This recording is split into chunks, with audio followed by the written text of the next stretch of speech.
भगवान श्री कृष्ण ने अर्जुन से कहा, हे पार्थ, प्राणी के शरीर का एक अदृश्य अंग है मन, जो दिखाई नहीं देता परंतु शरीर का सबसे शक्तिशाली हिस्सा है। मन शरीर का हिस्सा है, उसका आत्मा से कोई संबंध नहीं। आत्मा यदि शरीर रूपी रथ में बैठा हुआ रथ का स्वामी है तो मन शरीर रूपी रथ का सारथी है। यह मन ही इंद्रियों के घोड़े को इधर उधर भटकाता है। कभी यौवन के आवेश में यही चंचल मन मनुष्य को इस भ्रम में डाल देता है कि वह सर्वशक्तिमान है, वह सब कुछ कर सकता है, जिसके आगे हर कोई झुक जाने पर विवश है। और वही मन दूसरों पर अत्याचार करने पर उन्हें विवश कर देता है। आगे भगवान श्री कृष्ण अर्जुन से कहते हैं, जिस तरह दीपक के बाती को दीपक तले अंधेरा दिखाई नहीं देता, ठीक उसी तरह यौवन को उसके पीछे छुपा हुआ बुढ़ापा और कमजोरी दिखाई नहीं देती। परंतु जब शरीर के भीतर में यौवन शक्ति का घी जलकर समाप्त होने लगता है और दीपक तले छुपा अंधेरा बढ़ने लगता है, तो मनुष्य घबराकर चिल्लाने लगता है कि मैं बीमार हूँ, और फिर वह रोने लगता है। यह रोने का नाटक भी मन ही करता है।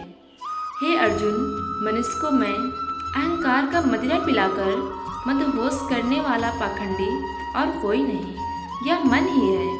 मन के हाथों में ही मोह माया के जाल हैं, जिसे वह मनुष्य की कामनाओं पर डालता रहता है। वह उसे अपने वश में करता रहता है। ये मन अपने शरीर से, अपनी खुशियों से, अपने दुखों से भी मोह करता है। यह मन खुशियों में खुशियों से भरे गीत गाता है तो दुख में दुख भरे गीत गुनगुनाता है। अपने दुख में दूसरों को शामिल करने से उसे खुशी मिलती है। किसी भी प्राणी को उसका मन जीवन के अंत तक उसके जाल से निकलते नहीं देता। उसे अपने वश में बांधकर उसको तरह तरह की नाच नचाता रहता है। वह जीव को इतनी फुर्सत भी नहीं देता कि वह उसे अंतर्मन झांक कर उस परमात्मा के साक्षात्कार कर सके।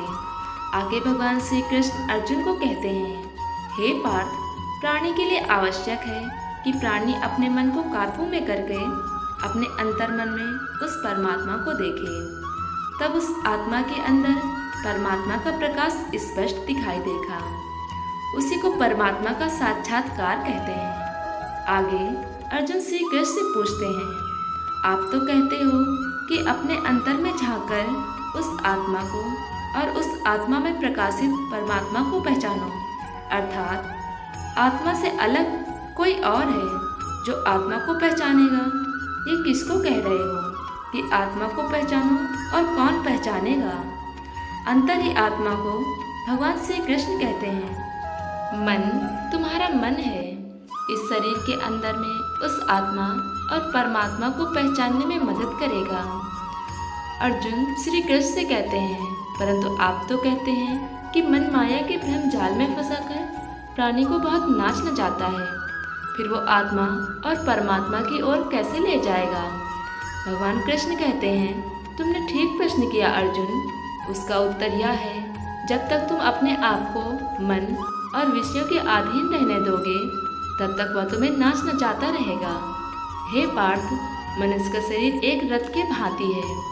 उस रथ के जो घोड़े हैं वह इंद्रियां समझो, जैसे आँख, नाक, कान, मुख और जिह्वा। इन इंद्रियों को जो सारथी चलाता है वह मन है, और उस रथ में बैठा हुआ जो रथ का स्वामी है वही आत्मा है।